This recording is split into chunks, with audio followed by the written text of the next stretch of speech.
Be yourself. Be The that best of yourself. be that unique person that you are, right? The best possible Bernie, the best possible Jeff, the best possible whoever that you can be.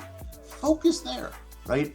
And recognize that some of the things that are part of the way the universe goes, which maybe are scary, and they are, like for most people, death is a very scary thing, but it's natural, right? All the cells in your body are going to die, and there are going to be other cells that are going to be there, and you as an organism are going to continue, not despite that, but because of that, right? So the whole idea of I'm not enough, I'm afraid of death, all these sorts of things stand in our own way. And if we can get those out of the way, what is the reward for it? We're going to do a better job. We're going to live a happier life. We're not going to get distracted by things like, well, as long as I can get more money than my neighbor, I must have been successful, right? Like, how about being a better person than you were yesterday? That's a really good goal. And I don't mean be a better person than your neighbor is. Be a better person than you were yesterday.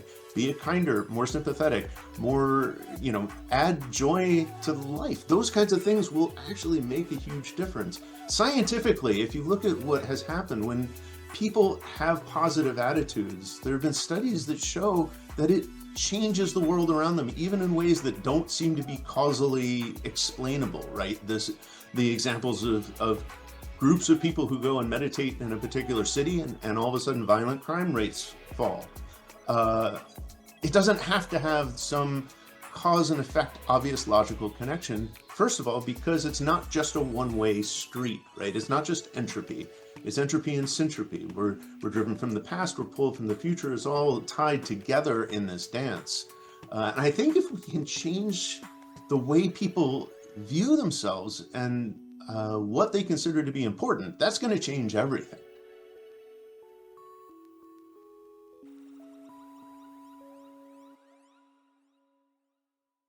Welcome to Connecting with Coincidence. I am your host, Bernard Beitman. I talk about meaningful coincidences, and that's what we will be doing today with our guest, Jeff Dunne. Before I get to introducing Jeff, tell you a little story happened with me and a friend in the forest a couple of weeks ago. I like trees, and she and I were up with among my favorite trees, and I was singing to the trees. I like singing love songs to these trees, and they seem to like certain ones. Then I asked her to sing a couple of songs, and she did. And we got up after we were sitting down. After we got up to move, and there was an acorn shower that hit us when we finished. And it wasn't just a couple of acorns. There was no wind.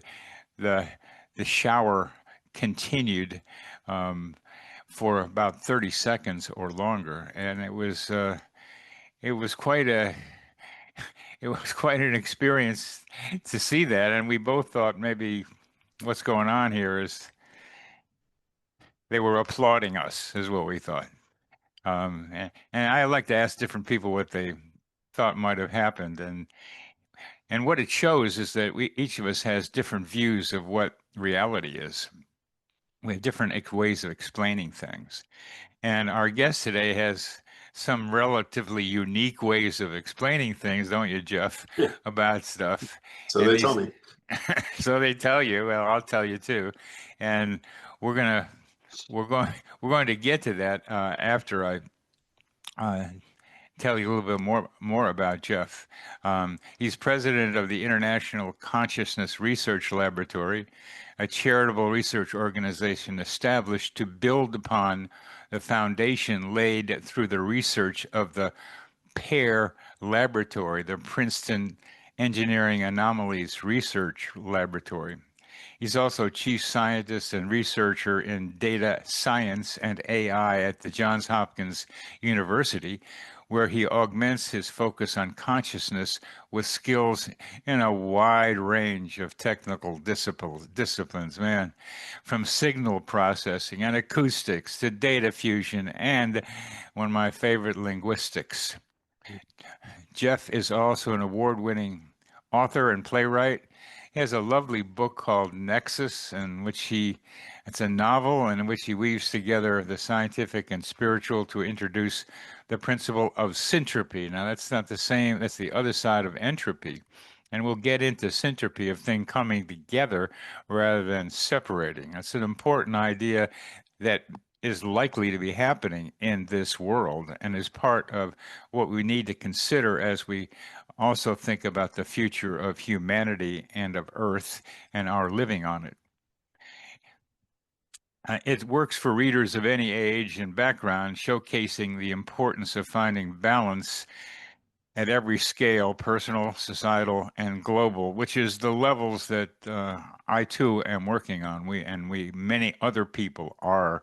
It's not just what's happened in the house; it's what happens on Earth, inside of Earth, and around Earth. Jeff holds a BS in mechanical engineering as well as an MS and PhD in physics. Hey, Jeff, welcome back to Connecting with Coincidence. It's a pleasure to be back. Thank you for having me here again. You're very, very welcome. Let's start with the future. Um, one of your main ideas, which I think is so important, is that we're not just driven by the past and the way most of current science thinks, although it's changing, but we're also somehow drawn to the future. The word teleology has been used for that, but it's too rigid and has too much of a maybe like somebody else designed that future for us kind of feel to it. So when you talk about the future of humanity and that we're drawn individually, collectively to something else, a purpose. Tell us more about what you mean by that. Well, it is a big question with a lot of different facets to it. I think since you mentioned briefly about books, I've actually found that the process of writing, think of writing a novel, is actually a very good metaphor for what it is that we're doing. We on an individual level, and we on a species level, and on again at every scale. When we think about this, what is it that we want to do? We're essentially crafting a story, and certainly I'm not the first person to propose that life and our lives are examples of narrative in their own way, and that in crafting this story, we craft it very much like an author crafts any book, right? Before we sit down to write word by word, chapter by chapter, we're laying out sort of the big picture ideas that that underlie everything that we're going to be writing about. And I think that's the same thing that's happening for us as a species, for us as individuals, that prior to going into any kind of experiences as a human who's born and does their things and eventually dies, we're laying out a story arc for ourselves. We've got things that we want to achieve. We've got a moral that we want to point out. We've got things to learn along the way. And in that same way that an author is looking at the end point as a driver in what's going to happen, right? So too are we. Prior to going into this and having that life experience, we're saying, well, these are the kinds of things that I want to see, and we have the purpose that is guiding all of that kind of in mind, in that higher self, if you will, or that outside of time kind of scale. And then, of course, we start, right? We're conceived, we're born, we go to school, we fall in love, we do whatever it is that we're going to do, and along the way we find that we have these events that happen that drive us. We're pulled towards some end goal. just as we feel that we are in life. Of course, when you're talking about writing a book, you would talk about things like foreshadowing. That's an important element of any good story, right? We want foreshadowing. We don't want just something happening in chapter 17 that was just like, and then this happened and everything. You wanted hints about that in chapter 3. Of course, as you would appreciate, right? We don't call it foreshadowing when we're talking about our lives. We call it synchronicities, right? Those things that happen along the way where in chapter 3, it didn't make a whole lot of sense because you didn't know at that time. It wasn't until you got to chapter 17, you went, oh, that's why that character said that. That's why this person walked into the bar. That's why this car went left instead of, oh, now I see it, right? And it's the same kind of thing. In books, we don't call it synchronicities, we call it foreshadowing, right? And so we say it that way. But ultimately, what we're talking about is having some kind of large scope to understanding what it is that life is really all about. And then once you get into writing the chapters, very much like your characters may not know what's going to happen in chapter 2 when you're only writing them in chapter 1, but eventually, they grow, they learn, they find out, they make their own decisions.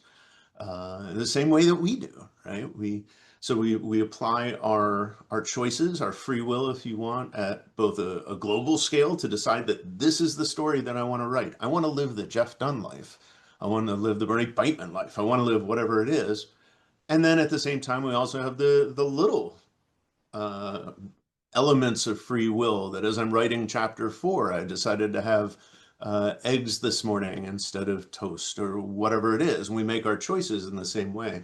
But ultimately, we're being pulled in the grand scheme towards the things that we laid out the story for. And I think here's a little bit of a difference to get to your point, which is that on the grand scheme of things, we are not writing these stories alone.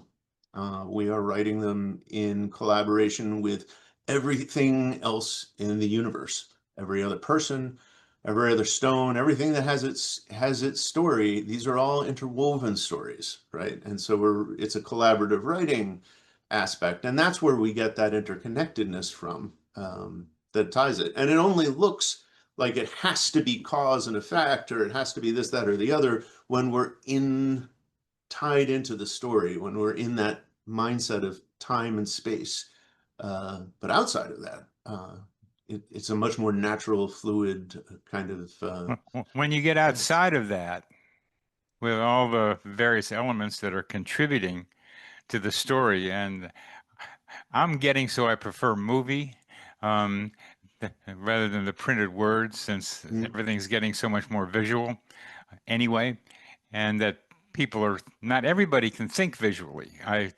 But most of us seem to be able to do. So there is a movie that we are crafting now.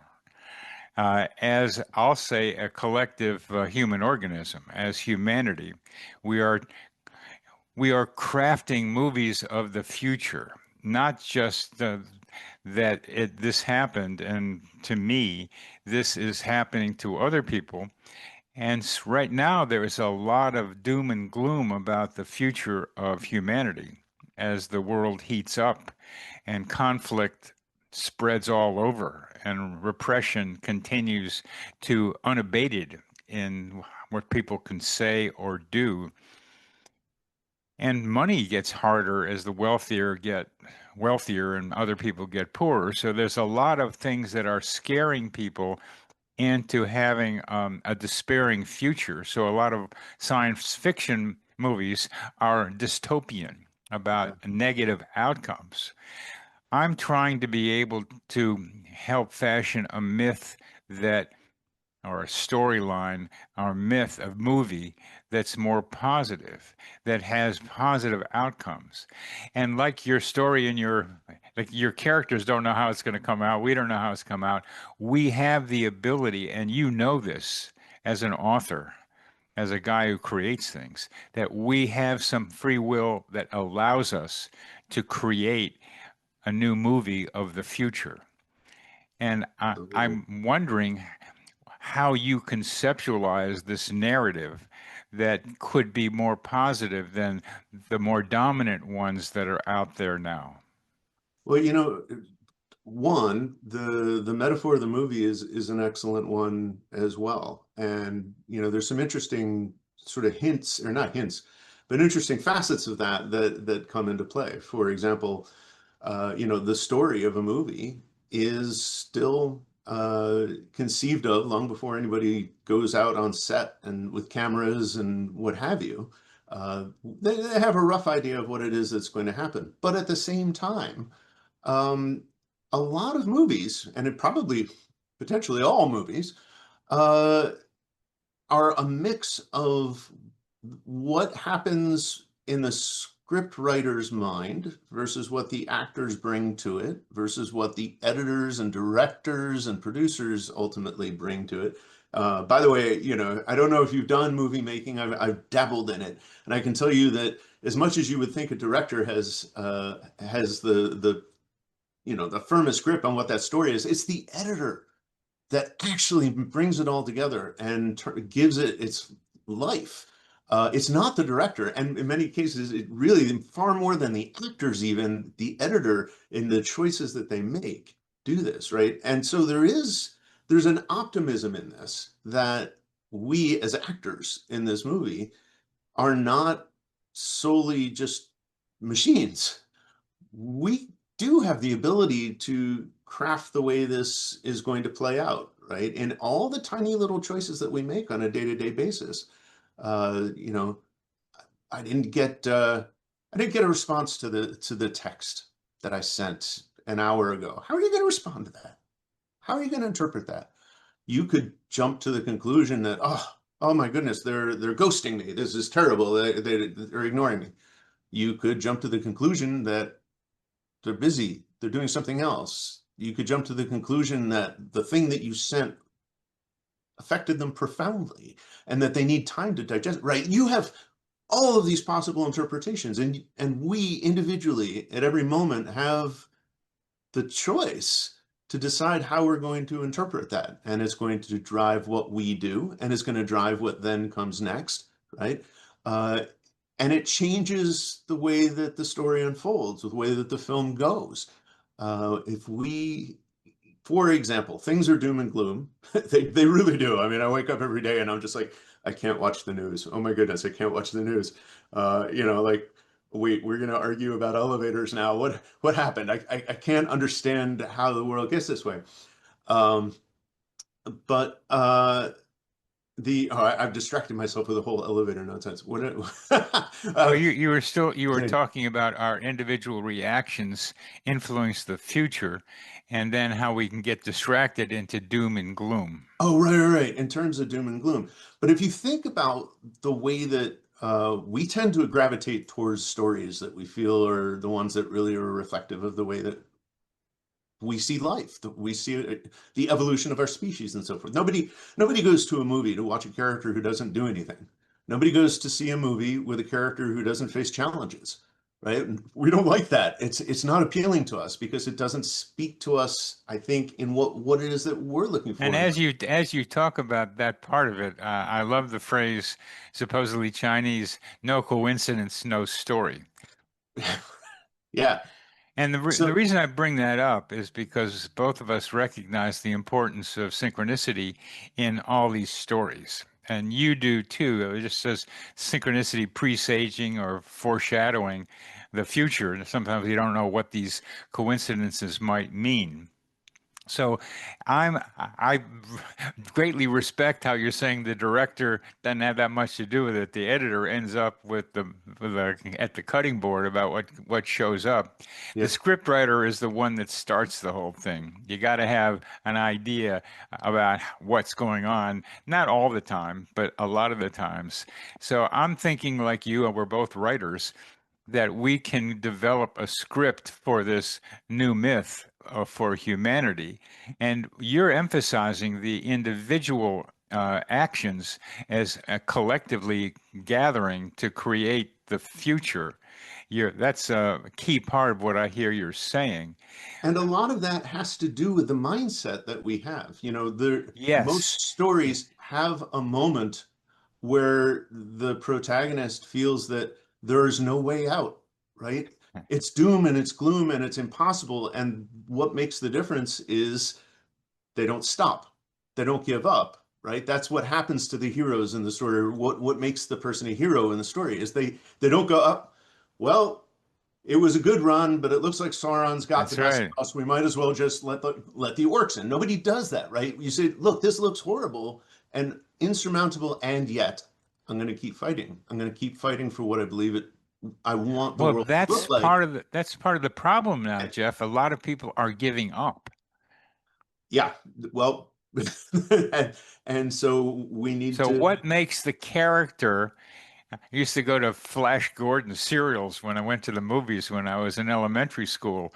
And Flash Gordon, the hero, would get into big trouble and you'd know he was going to be dead and figure out a way to get out of it. Something would happen. So we're familiar with that kind of looking for a way out. Yeah, And I'm asking you about the hero, we'll call the hero humanity right now, and we'll say humanity is kind of like in a tunnel with a lot of water rushing through the tunnel and just standing there, not knowing which, there's no way out. It appears like you get drowned in this horrible flood yeah. that of awfulness that's coming, but then we get out of it because we have some idea. What I'm trying to think, What's the driver? Yeah. what's it, where we, what do you, what's, yes, what's the driver? And again, it's funny. I didn't expect this to be so much as a discussion about characters and story and film and what have you. But I think there's also the answers there as well. Look at all of the heroes in our films and our books and whatever, and what drives them forward. It's almost never themselves. It's their relationships, right? What drives people, what motivates them, what keeps them from giving up is not that they're when they fear for themselves, it's but I have to do this for my friend, for my family, for somebody, for the interconnectedness is what really anchors us, right? It's the isolation that is the cause of the problem. When you know that what you're doing, the reason that it's worth fighting that extra bit, the reason it's worth not giving up is okay, I benefit a little bit, but I'm going to do it for my spouse, my kids, my friends, or the people that I know that are out there that it's worth doing it for, even if I've never met them, right? Yeah, and that's the one I want to ask you about. I'll call it the collective human organism. That what I'm doing is for humanity, and there are a lot of people who are also thinking like that. So that it's not just that we know we're interconnected. Dan Siegel talks about me, we, the idea that we're not just me's, we're we's, we're one thing, and you're emphasizing that more. I add me, we, and Gaia, that we are part of Earth as well, so that this whole thing is amazingly wonderful and could be a great playground for lots of things, this Earth thing that we're embodied in. So that is a driver for me in writing what I'm writing about the future myth for humanity. So I'm ask you to like do that too, because I know you have that drive in you as well. You're thinking about syntropy, the relationship of synchronicity to syntropy. You've talked about the future and having some kind of purpose that's beyond the self. Well, I'm asking you, how are you thinking beyond just our own relationships with each other and maybe unknown people, about the future of humanity and the future of the global Earth itself? You know, we are not to get mathematical about it, but we're kind of a fractal. We live a fractal existence. Yes, we do. Within ourselves, there's a universe, just as we Yes. are a part of a universe. And that's, I think, where you start to see it. You recognize that the whole idea that there's just this one thing that's called a Jeff, right? Well, that's kind of an arbitrary distinction. I mean, a useful one, and I'm enjoying the Jeff life, don't get me wrong, but it was a choice. And sometimes I blur the boundaries, right? I have an amazing spouse, and I'm not entirely sure where I end and she begins. right? There's a connection there. And it's the same kind of thing at the global scale as well. Yes, yes. Humanity is there. Well, where do you draw the edge of humanity? Is it everybody who is genetically identical? No, no, no, no, no. Certainly not that, right? But is it, right? We're a continuum of all kinds of life. Yeah. And if you try to draw a line that says this is exactly humanity on this side and then everything's on that side, well, it's never that clean. There's always things that blur across those boundaries. And at some point, you realize the important thing is not just humanity, but all life and all things that have that living essence to them, including the planet itself, You're right. right? And the It's planet will one survive continuum. us as it has through previous major extinctions. It will Yeah, survive us. A lot of other animals are likely to go with us. So where do you draw the line? I don't draw the line.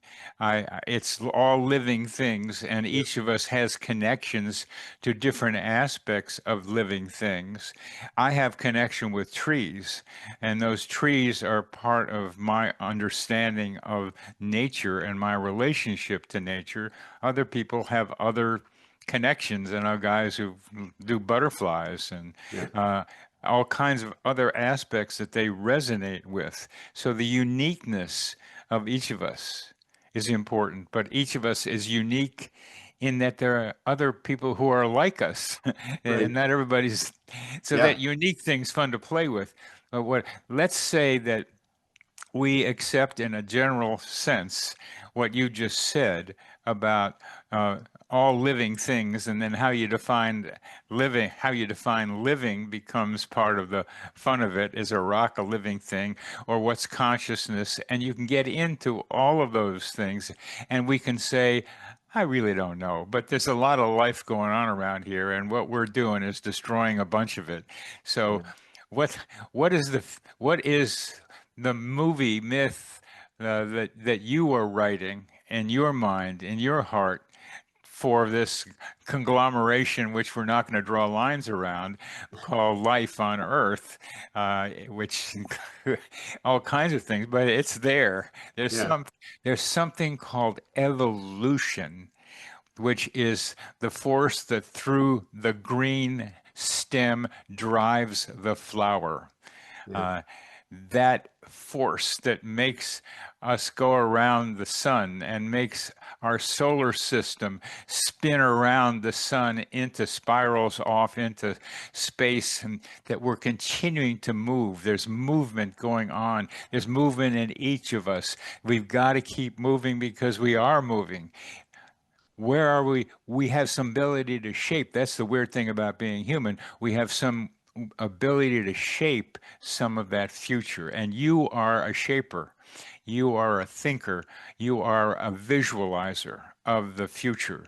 And it's that what I am curious about with your thinking. yeah. I mean, I think that a key part of a lot of this is to, well, certainly dir- comes out of self-reflection. I feel that we really need to emphasize to people to take the time to understand themselves and to recognize why we do the things that we do. And for example, why we strive towards the things that we strive. As an example, in my body, I have lots of cells in the stomach. I want there to be lots of cells. I don't want one of them to be the only cell, and I don't want my one of those stomach cells to go off and start criticizing how my lung cells are functioning. Like, just be the best stomach cell you can be. That's all I want from you. I don't want you to do the rest of it. I just want you to go do stomach cell really well. Be yourself, Be yourself. Be the that best of yourself. be that unique person that you are, right? The best possible Bernie, the best possible Jeff, the best possible whoever that you can be. Focus there, right? And recognize that some of the things that are part of the way the universe goes, which maybe are scary, and they are, like for most people, death is a very scary thing, but it's natural, right? All the cells in your body are going to die, and there are going to be other cells that are going to be there, and you as an organism are going to continue, not despite that, but because of that, right? So the whole idea of I'm not enough, I'm afraid of death. All these sorts of things stand in our own way. And if we can get those out of the way, what is the reward for it? We're going to do a better job. We're going to live a happier life.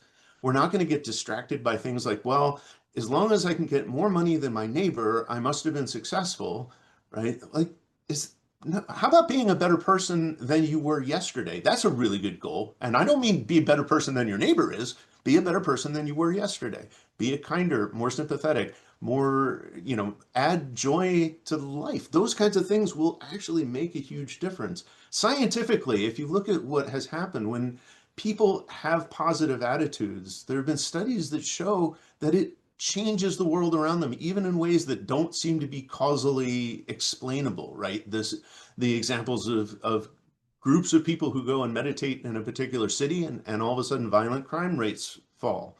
Uh, it doesn't have to have some cause and effect, obvious logical connection. First of all, because it's not just a one-way street, right? It's not just entropy. It's entropy and syntropy. We're driven from the past, we're pulled from the future. It's all tied together in this dance.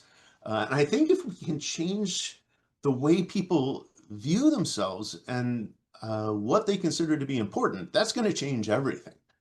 That is a major thrust of a lot of psychological, spiritual people now, is to train people, help people, facilitate their becoming the best person that they can be.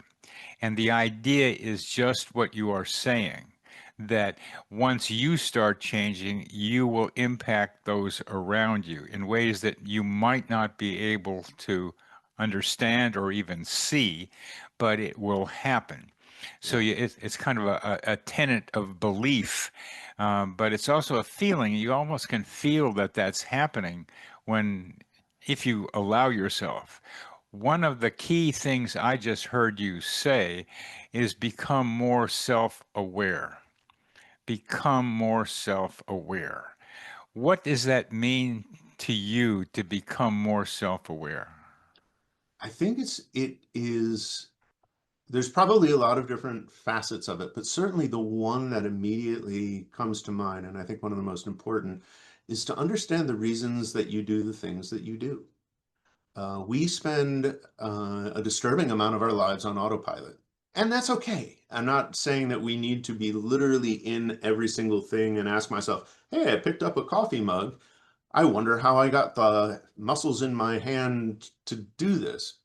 It's actually kind of interesting to It is. stop That's a every good. once in a while and It's a actually good. think It's about it. good. It's a It's good question. fascinating. But admittedly, if you're on your way to work, you probably don't want to stop and do that, right? You've No, got you a don't. million things. You can't do it all the time.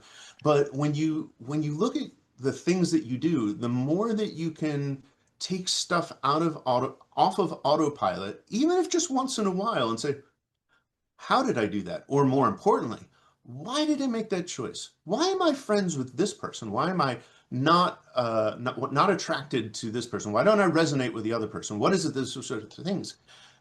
You begin to understand what it is that's driving yourself, and then you can Yeah. make a Yeah. decision about that and say, I want to be driven by that. That's good. I'm driven. I can look at things that I've done and say, why did I do that? I did that because I care about this person and I want them to be happy. Even if it's just, I'm going to make you smile. I'm going to tell you a joke right now and I'm going to make you smile. I like that. And that's good. Why did I do that? Did I do it to make them smile? Did I do it to make me feel better? Right? I really want to feel like I'm a funny person, so I'm going to tell you a joke. What was the motivation for doing that? Right? Now, once you see that, you can make the decision.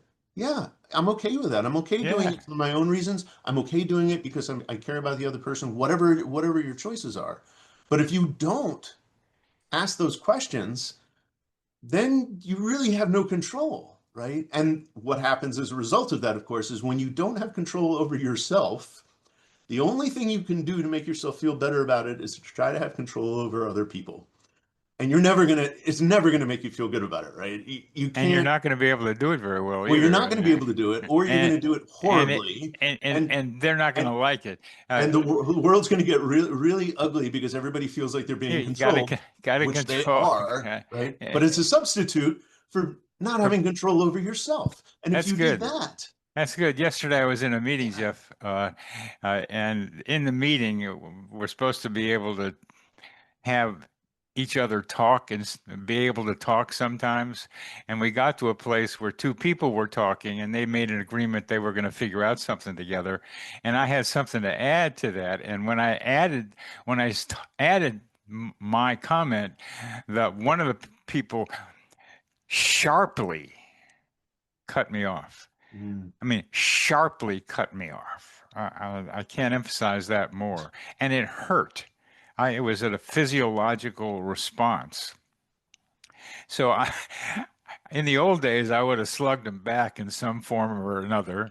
But having made what you're talking about, having a self-observer, being able to see what happened, I quietly said, "Is that good enough for you?" That I became quiet. But afterwards, after the meeting, we were processing things, and he recognized that he overdid it. But I told him, my response to you was one of being hurt and not understanding what you were doing. It hurt me for you to do that. So I made one of those I statements, and later, and he apologized, but later, I know this guy pretty well. He's done this before. And I said, I don't think you're going to be able to change this very well because you're going to have to do what you're just talking about. He needed to put his self-observer between his reaction to stop me from talking and saying something. And it was such a quick reflex and so sharp that to be able to put that self-observer in between his reaction, internal reaction, and what he said was going to be a big effort for him. But that's what mhm. he has to do. And that's just what you're talking about. Yeah.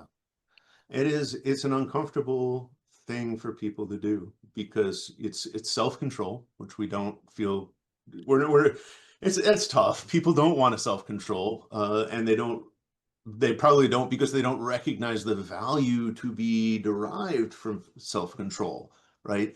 There is when you have control over yourself, there's an incredible joy in that. Oh, There's you can it's a take a pride freedom. to that, It's a freedom. right? It's a You, freedom because what you're implying, I'll say it more, to me more directly, you stop trying to get people to do what you want them to do.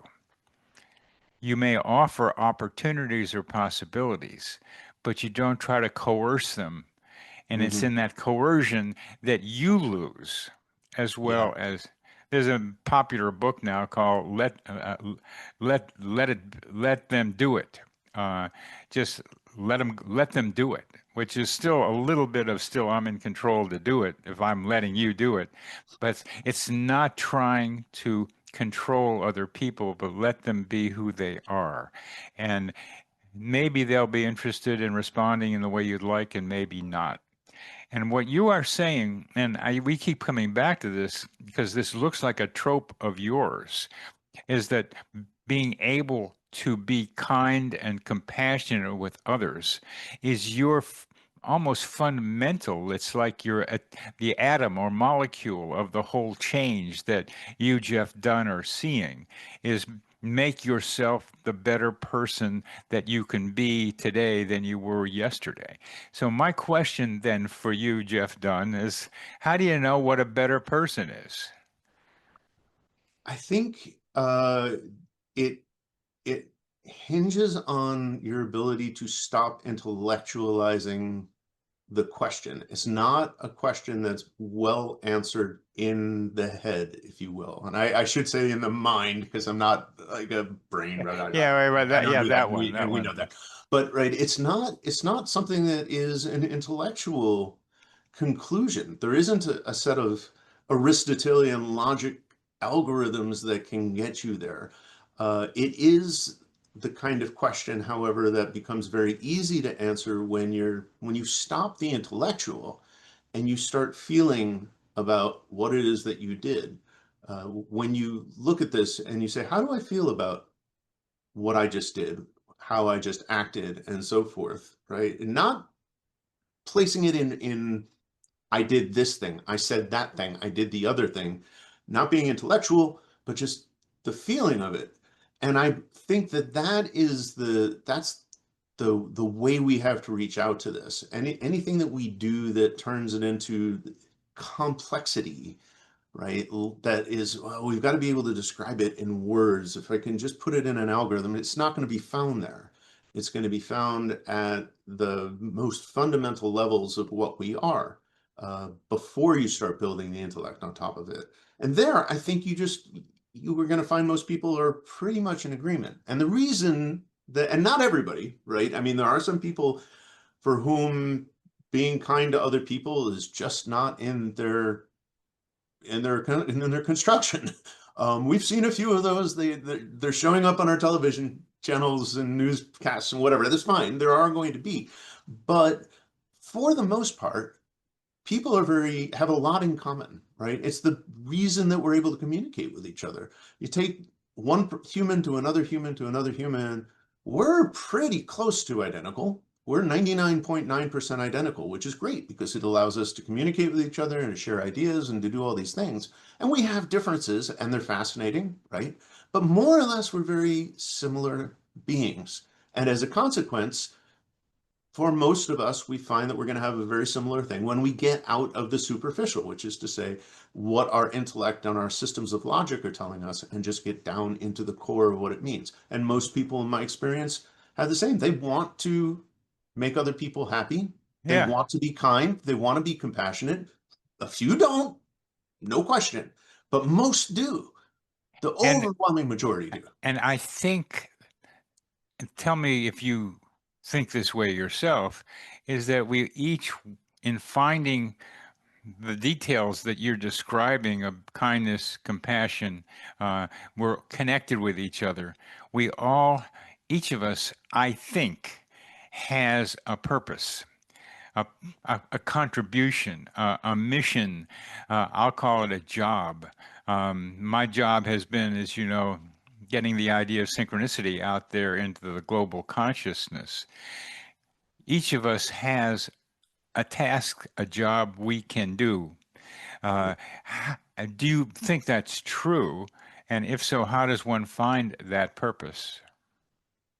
So I do think that's true, with one little tweak that I would say, and I think you will agree with me. Um, and that is that we don't just have one.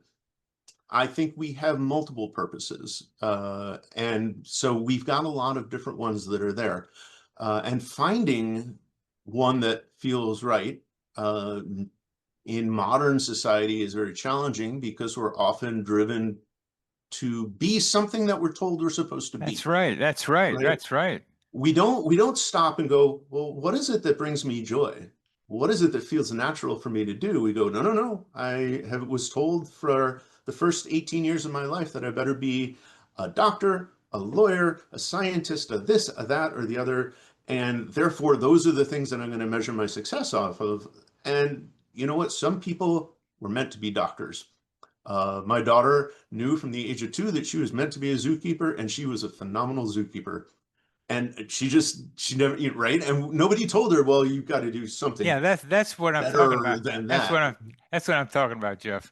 Is Yeah. that some of us come with, okay, you're programmed this way, whatever word you want to use, and finding it. And I think that's in a lot of people. I'm glad she knew it, and was able to have the ecology to be able, the people around her to be able to make that happen.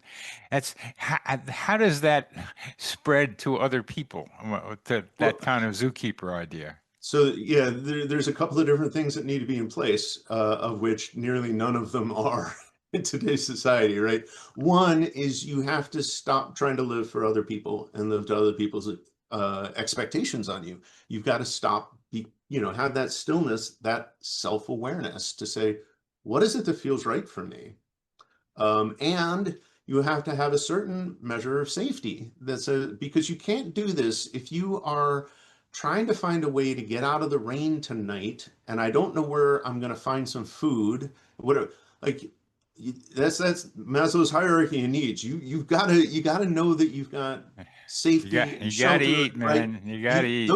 Those are non-negotiables. So if people, and unfortunately, I think the majority of people are in this case, have to work 18 hours a day at a $12 an hour job or whatever it is in order to afford anything, it's going to be really hard Yeah. Yeah. because they don't have time to ask themselves what they would like to do or what they are good at. They are simply going, "Oh my God, where am I going to get my next meal from?" Yeah. Yeah. And so they're going to be in trouble, which is not to say that people should have everything provided to them, right? But it means that we should be more moderate in the way that we structure these. And I'll, pick on, I won't name a particular one, but pick your favorite very large company that where the executives are bringing in $1 billion a year, or maybe an hour at this point, who knows, right? Who are bringing in this incredible wealth at the expense of the employees who are working for minimum wage, and saying, why is that the balance that's there, right? There, that's an asymmetry that's driven out of, well, somebody at the top saying, I'm not in control of myself, and therefore I need to be in control of others to make myself feel better. Let me get as much money as I can, or however that plays out in their minds. So it's going to have to take a massive restructuring of the way that we think about ourselves. For those of us who can be free, like you and me, free to be you and me, for those of us who can, That we are blessed that we have those comforts and don't have to worry about our next meal. so, and there are a lot of people like that. I mean, Yeah, there are a lot of people out there who are still in despair, but who have the fundamentals that you're talking about, food, clothing, shelter, and even people around them who care about them, but they're still in despair. yeah, And it's those people who have the freedom to self-observe, to self-reflect, to wonder about their own part in all this that I'm really asking you about. For yeah, those of people who have that freedom, that opportunity to be a zookeeper, what, how do people find that purpose in the myth or those purposes? But I'll say a primary one. I got one nose, sure. so let me say I got one primary purpose. I can have other ones that are related to it. But the one that's Jeff Dunne, you are doing a lot of stuff, Jeff, on so many different places, on consciousness in and the future. And you are, I think, challenging quantum mechanics as the best way to explain things, which I think is an important thing to do right now. It's been overused, and that's a, to say the least. So Like, that to say the least. I mean, everybody loves the entanglement thing and right. collapsing the wave function. Consciousness does it. These are questions that are important and observations, but there's more. And so I look to you as a person who is looking beyond quantum physics as an explanatory of everything and asking you what you're seeing. Yeah. Well, I think the two different parts of that. The first part, what do people do who do have the time to do this? Uh, I think in practical measures, what can you do?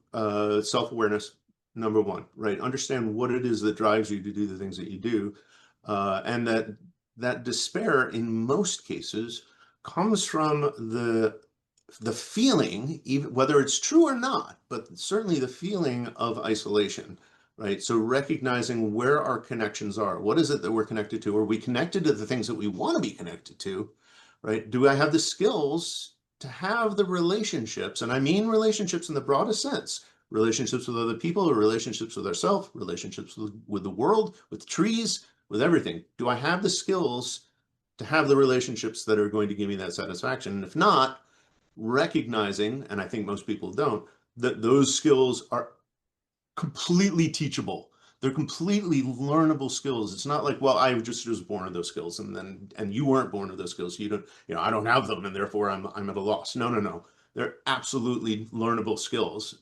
There's ways of doing that. In the big picture part of this, and I'll be brief in this part of the answer, and you point me in a refining direction. As long as we can remember that when we look at these models, like quantum mechanics or anything else, uh, we create a model and then we stick it high up on the pedestal and go, aha, there it is. There is my golden calf. And I'm going to worship this golden calf of quantum mechanics. Beautiful. Yeah, Right. beautiful. And then it's like, That was a metaphor, folks. It was always a metaphor. It was just one way of describing something, right, that happened to resonate today. There are other ways of describing it. We used to describe it with 12 gods on Olympus, and that worked at that time. Doesn't work so well today because people have changed. Okay, in quantum mechanics, but it's still a metaphor. It's a model. And if we worship it like it's some kind of thing unto itself, we're going to mess ourselves up, right? We've got to put these things in perspective and remember that it's only a model, right? to quote Monty Python, yeah, Camelot, it's just a model. It's Like, just, it's just a model. that kind of thinking is not common, Jeff. No. What you're talking about, and it's so very important because I mean intuitively I this worshiping of quantum mechanics as like this quantum mechanics for physics guy tells me that consciousness collapses the wave function, therefore I believe that, and and I ask, well, What does it mean? how does that happen? I mean, Right. what does it mean? I say, how I can see how, without going through the details, how it's measurement that makes the difference with photon or electron going through the slit and measuring its spin or its positive, it's up or it's down. Okay, I can see that, but then how does consciousness change that from a potential, a wave function, a possibility into a particle? And so if we can use measurement as a metaphor, how does consciousness do that? And it's really hard to make that connection, although people will make it. And Well, they'll make it usually using words. And this is a bit of a sort of a game that we play with ourselves, which is, well, what does the word mean? And then they'll say, well, the word means, and then they'll give you another word, right? I remember having this series of conversations about what is information? What's the nature of information? And then people oh would say, yeah, information is resonance. Well, resonance of what? Well, it's vibration. Vibration of what? It's frequencies. Frequencies of what? What do you mean? Right. And rather, you couldn't get to an answer because people would just sort of bounce from word to word without getting to something that was the core of it. And we do the same thing here. We don't have an answer to these things, right? I mean, any physicist who's being honest with you, if you ask them what is energy, the right answer is we don't know. We still don't know as a physics community what energy is. We can measure it. We can tell you where it is. We can do all kinds of things about it, and we can use it to make the most incredible machines. But what is it? We don't really know, right? You can't, it's just a way of talking about something. And it's the same thing with quantum mechanics and all the rest of this, but it's if what you want is to look really impressive, then you come up with very long words and you tell people this is too complicated for you to understand, but trust me, and you show them a whole bunch of mathematical symbols, and then they're like, well, okay, I let's say right? let's say that we go from Mount Olympus to quantum mechanics, and let's use them as stepping stones into mystery, because the mystery is what we've got, and the myth that I am trying to put together is that it's a mystery from here on out. We don't Yeah, it's know. turtles all the way down and up. Yeah, Eh, But we can begin to pull back the veils of Maya and see what else is there. And we'll find something and we'll get a metaphor for it that'll somehow be more operational than the Zeus guys on Mount Olympus. And quantum mechanics has some explanatory potential in its metaphor. So good we keep predictive getting power. Yeah, yeah, we get better metaphors. yeah. But what I want to include, it is included, just what you're saying. We can't really know what's going on out here, here in River City. We don't know what's happening. We can make some guesses. And it's the fun of this is making the guesses. When you have enough awareness, you can see that compassion, kindness, good energy, whatever we mean by energy between people, Love is really better than anger. Anger hurts, as this guy did yesterday, and we made up some, so it was nice to have some loving feeling with him afterwards. But love is harder, anger is easier, and we can call it energy, and that's a good enough word for me right now. But finding the positive energy, however we feel it, as you're emphasizing, is where we keep going. So finding ways of metaphoring that, I think that's what you're Yeah. talking about. Yeah. And it has to do with where you put your attention and your intention, Yeah. right? That's what drives it. That's what are you going to find? Well, where are you looking?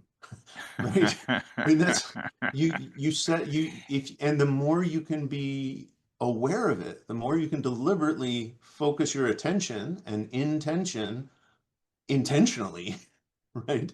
The better your life is going to be, the better for the lives around you, right? Because you're going to make that choice to say, I'm more interested in seeing love than I am in seeing anger, and I'm more interested in giving off love than anger, and so forth. And you make those choices then. As long as you're not on autopilot, you have that choice. Yeah, you have the choice, and we're Yeah. coming near the end of our time together. And I wanted to just for future conversations between us, Jeff. Um, I'm developing the concept of a collective self-observer, not Mm. just the personal self-observer. As you've said, we operate at different scales, from the individual to the group to the ecological, and we're all connected. And so, one of the metaphors, which is operational, is our own self observer. So, I'm hypothesizing the development, helping to create the development of a collective self observer that does something similar to what the individual self observer does as you were describing it. Yeah, I think that's it's a beautiful goal, and a challenging one to be sure. The it's hard to know as the individual little ant of that I am, right? I'm just the one little ant in the hive. What does the hive think of the hive? Is always a challenge because you've got to have something that processes life in the way that the thing processes life in order to do that. So my self-observer at this Jeff level is kind of using the same type of meaning, the same way of sort of experiencing the qualia of existence that I am, and can put that in context. And so when you think about us as a hive, and you say, well, we want something that's going to observe the hive, what is it that uses the same kind of model? And I think that's an important piece because what ultimately gives meaning and structure to the universe is us, is our consciousness. Yeah. Right? So, I've said it, and we won't go into this because it'll take us another hour. But, when we study the laws of physics, what is it we're really studying? We're studying ourselves, Yes. studying our How? model of how we are going to experience a That's universe. right. That's right. And so the question now, if we talk about the human species and what is it that's going to be the self-reflective aspect of that, how do we tap into something that's going to have the same kind of model of reality that the human species as a species has? And that's cool. I don't know how to do it, Well, but it's it exciting. is. Yeah. I'll suggest to you how I think to do that is to somehow, and I think synchronicity is a way that the somehow can be answered, is to bring people together who share many of the same intentions that you're describing, to be self aware, loving, compassionate, and open hearted towards others, all living things, including everything in nature, and recognize Gaia's part in all this, to collect individual self observers to help form a collective self observer. Yeah. I love this. And what I love about it, many things, but one is it's extremely doable, right? It's not something that you're like, well, I'll write a paper about it, but you can do this. You can bring people together. This is going to become its own collective organism. These five people, whatever it is, right? You say, we're going to make a point of working in harmony as a unit towards a goal, whatever that is, whether it's in the workplace or the home or community or whatever, you say this is going to be it, and you can do that, right? Yes. And I suspect in what you're describing here is the seed of the solution on the bigger scale, which is once you find yourself in these communities, right now you're not going to feel as isolated, Right. right? You're gonna be aware, consciously, deliberately aware of the connections that you have to the other people in that community and what the distinctions and similarities are between you and the community, right? And The that's I and the beautiful. we bridge. That's fantastic. I love That's that. that's beautiful. That's Yeah, beautiful. It's well said. So that's on that song, uh, we will bring this conversation to a close. I'm so glad you could capture conceptually the idea of a collective self-observer because Mm, it's so fundamental. And I'll leave you without any further discussion that as this collective self-observer develops, that we're going to need a second self-observer to monitor the first self-observer, right. just for the fun of it. Yeah. Just I'll leave you and our audience with that one. So, if do you have any final comments as we exit? No, I don't want to take away from that point. Just to say that this is, as it always is when I'm talking to you, an absolute delight, and I really appreciate you giving me the opportunity. Thank you. Thank you for being with me today, Jeff.